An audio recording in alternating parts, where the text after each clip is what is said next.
Alright, it's time to give my people some more Black history. I'm back for another one. And I want y'all to hit this like button, engage, like, share, subscribe. Follow me on YouTube as well. But we finna get into this shit because this is very important for our people, our children, and us as a whole. It's time for us to know certain things so we can continue moving forward as a whole, so we can finally get back into our rightful place on this planet. We've been told our whole lives that our story started on a boat ride in a tragedy. They told us we were new to this land, that we were just visitors. We got brought here to work. But I'm here to tell you, that's the biggest identity theft in the history of the world. Think about it. If you want to take a man's house, the first thing you do is change the locks. But if you want to take his legacy, you change his name. You tell him he's from somewhere else. You tell him his ancestors were savages, while you're standing right on top of the pyramids his grandfathers built. Look at your skin. That copper, that deep earth tone. That ain't a tan, my dude. You got from the sun. That's the color of the soil. You are the same color as the Mississippi clay. Get that shit understood. You are the same color as the Arizona rock. Get that shit understood. You didn't come to this land. Get that shit understood. You came from it. Understand that shit. You're the aboriginal, copper-colored people of this earth. We aren't here for a history lesson today. We're here for a crime scene investigation. And it's time to bust this shit out the water, man. I've got all the receipts. And we gonna start here. Let's get into the legal receipt. The 1828 Noah Webster's Dictionary. And why this is so important? Because when you're in a court case, the first thing you look for is the original paperwork, which people that's been through what I've been through know all too well. I found the paperwork for this country. In 1828, Noah Webster, the guy who literally wrote the book on how we talk, wrote the first American dictionary. Go look it up if you don't believe me. That shit is out there. Y'all walking around with these $1,000 fucking cell phones and won't even look for the right information that would actually help our people. Under the word American, he didn't put a picture of a guy in a powdered wig. He wrote it out plain. A native of America, originally applied to the aboriginals or copper-colored races. Read that again. Copper-colored. That's you, my friend. That's the description of your people. Not no fucking black. I'm dressed in black. Look at my black shirt, look at my black hair, and look at my copper color skin and tell me, do my copper color skin look black to you? That's what I thought. Stop calling yourself that shit. But then he adds a little note. And this is Noah Webster I'm talking about. He says the name is now being used for Europeans born here. Wait a minute. Why would he put that in the dictionary? Why? Just think about it. That's the moment the hustle happened. They took your name, called you Negro or Black, to strip your rights, and then moved into your house. If you don't know your name is on the deed, you won't ever try to fucking take it back. Like, why would you come after something if you don't know it's yours? But here's a challenge for you. If the very first dictionary of this country says the American or American means the copper color aboriginal, why are we letting people call us minorities on our own land at that? Now let's get into the map receipt. And this is what I like to call Little Egypt, USA. Now let's talk about the geography because we have to. They want us to pray toward a holy land across the ocean. And we all know this through our brothers who practice Islam when they always holler and they want to face the east. But the old world is right here. Why do you think the southern part of Illinois has been called Little Egypt since day one? You got the city of Cairo sitting right here, sitting right where the Ohio and the Mississippi rivers meet. You got Thebes, you got Memphis, just down the way in Tennessee. And you think that shit is by coincidence? This isn't because some settlers were feeling creative. It's because the Mississippi River is the original Nile. The soil in the Mississippi Delta is the richest black land. And you already know what Kemet means. Land of the blacks. But it's the richest black land on this planet. Our ancestors weren't slaves in the field. They were the masters of the science of this soil. They built over 100,000 mounds. Why you think they won't even tell you about the mound builders? They keep all that shit swept under the rug for some reason, but y'all won't even go research this shit. We got more pyramids here than Egypt. And you think that was by coincidence? All through the Midwest and the South, places like Cahokia were bigger than anything they had in Europe at the time. And they still there. You can go see them right now today. They just call them parks or hills. You know how crafty these motherfuckers get when it comes to titles and name changes, which makes it hard for us to catch on to shit if we don't like the research. Now, so you don't realize, they're your ancient high-tech temples. And these are these places that they reclassified as parks and hills. But I have a challenge for you. Why are all the cities along the Mississippi named after the greatest cities in Egypt if this was a new world, as they teach you? This was the new world. Why is everything named after places in Egypt? And we all know Egypt predates these foreigners. Think about that. Now let's get into the hidden receipts on the Grand Canyon. Now let's go out west. The Grand Canyon is one of the most protected spots in the world. Why? Because in 1909, an explorer named Kincaid found a massive city carved into the rock. It wasn't caves. It was a citadel he found. Statues of Buddha in the Grand Canyon, that is, and Isis in the Grand Canyon. But this is the new world. They found copper tools that don't rust and mummies wrapped in fine linen in the Grand Canyon. And you know who knows about this, but they don't put this on display? The Smithsonian institutions. And these motherfuckers, the Smithsonian Institution, that is, took all that stuff, locked it in crates, and told everyone to forget about it. And they put them motherfucking East Asians and Siberians before you and told them was the people of this land, not us. Look this shit up. But they forgot one thing. They left the names on the maps. Look at the peaks in the Grand Canyon right now. You'll see the Tower of Set, the Horus Temple, the Cheops Pyramid, and the Isis Temple. All in the Grand Canyon. And you don't find that shit suspicious? They tell us those are just names. They don't name restricted military guarded zones after Egyptian gods, do they? Do you think they do that shit just for fun? Because they ain't teach us about that shit in school coming up, did they? They're guarding the headquarters of the original empire. Here's another challenge for you. Why is the government guarding empty rock in Arizona with no fly zones and federal agents if there's nothing hidden in those caves? Come on, y'all. Y'all a bunch of smart, educated motherfuckers, but y'all don't use the shit when it's time to. Why do we question each other? We give each other so much fucking scrutiny, but we won't question the motherfucking government.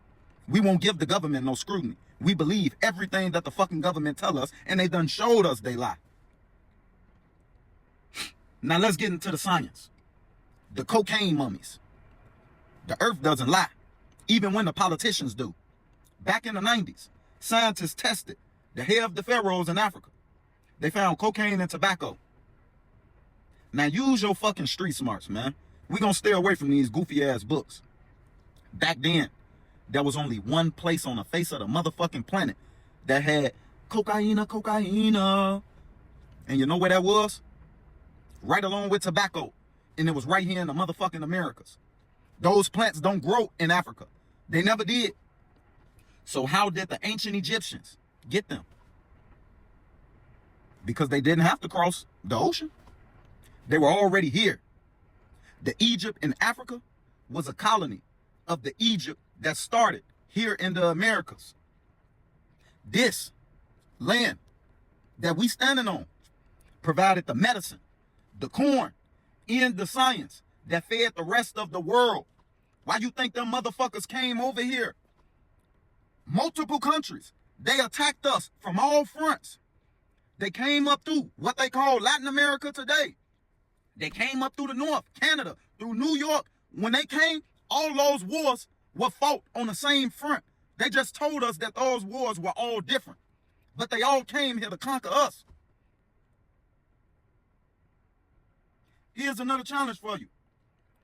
If Egypt was only in Africa, why were there kings being buried with American medicine that only the copper-colored people knew how to grow? Prove me fucking wrong. Prove me wrong. But here's the bottom line. You are the fucking sovereign people of this land, which is just a fancy fucking way of saying you're the original owners. We are the original owners. You didn't come from a boat. You came from the dirt.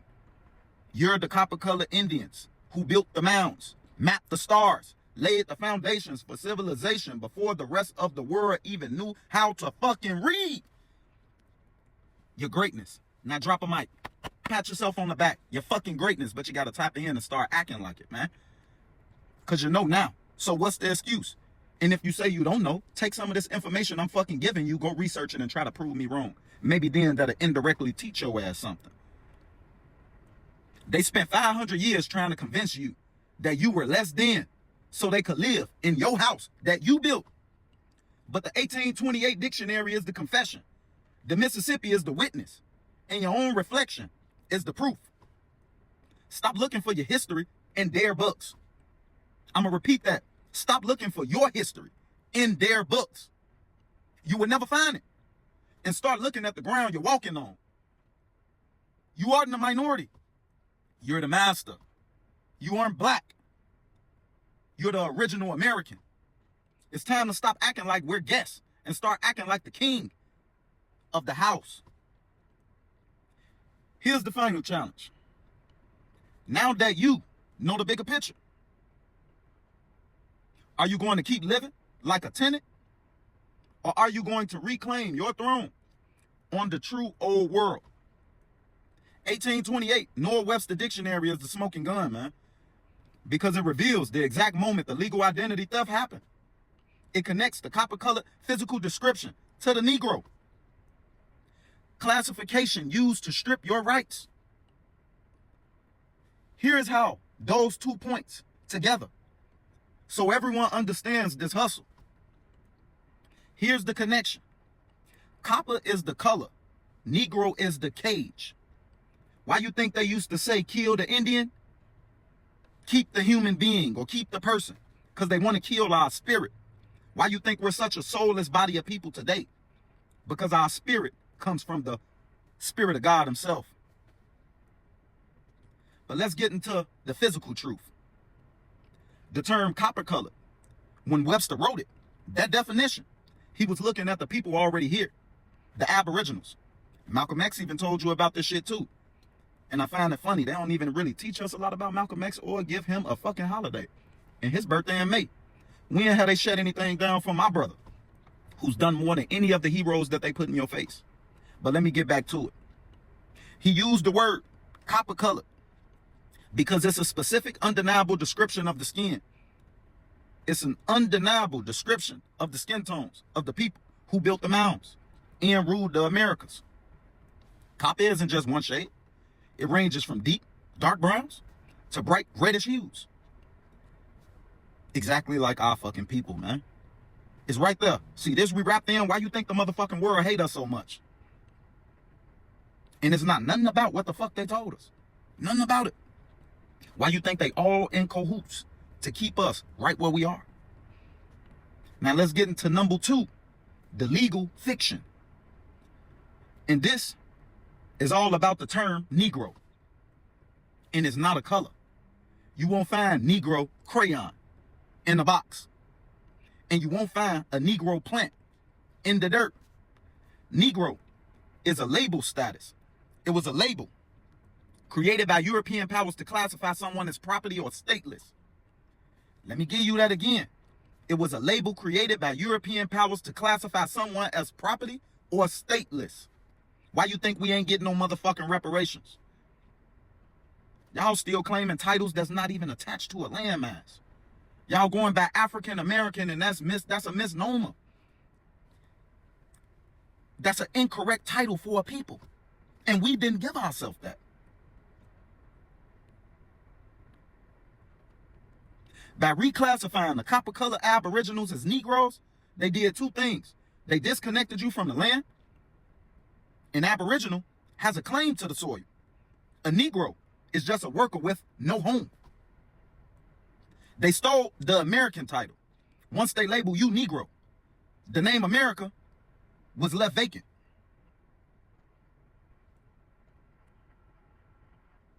That's when the Europeans stepped in and said, we'll take that name now. Now let's get into number 3. How all this shit fit together. And think of it like this. If you own a house and your name is on the deed, you're the owner. If a squatter comes in, he can't take your house as long as you have your name. But if he can force you to change your name to a nickname or a serial number, the deed becomes useless because it doesn't match your new ID. Copper color is your name on the deed. It's the proof that you are the original American Webster was talking about. Negro is the serial number they gave you so they could take the house. Y'all got to catch the hustle, man. Like how all you motherfuckers claiming y'all from the streets, y'all do this, y'all do that, y'all know this, y'all know that, y'all sold this, y'all built that, y'all finessed this, y'all pimping that, but y'all can't catch this motherfucking hustle. Why does that dictionary matter? Because copper color describes your black ass.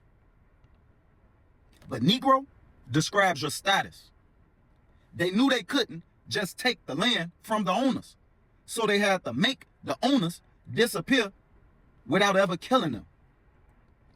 How do you do that? You change the labels. Imagine you're holding a copper penny. That's you.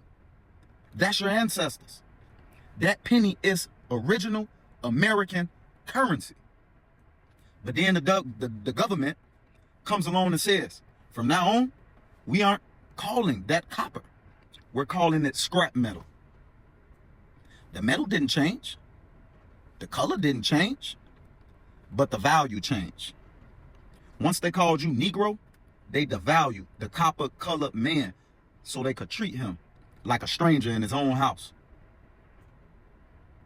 When we point back to that 1828 dictionary, we are telling the world, I am not the scrap metal.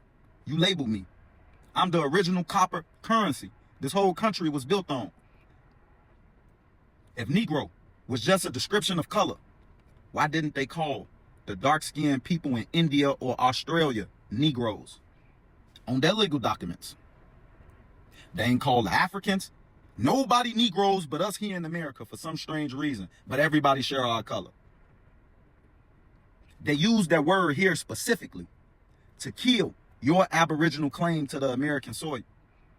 This is the final piece of the puzzle that proves the Negro label was a legal trap used only in the Americas to steal land. When you look at the Aboriginal Australians, the truth becomes undeniable.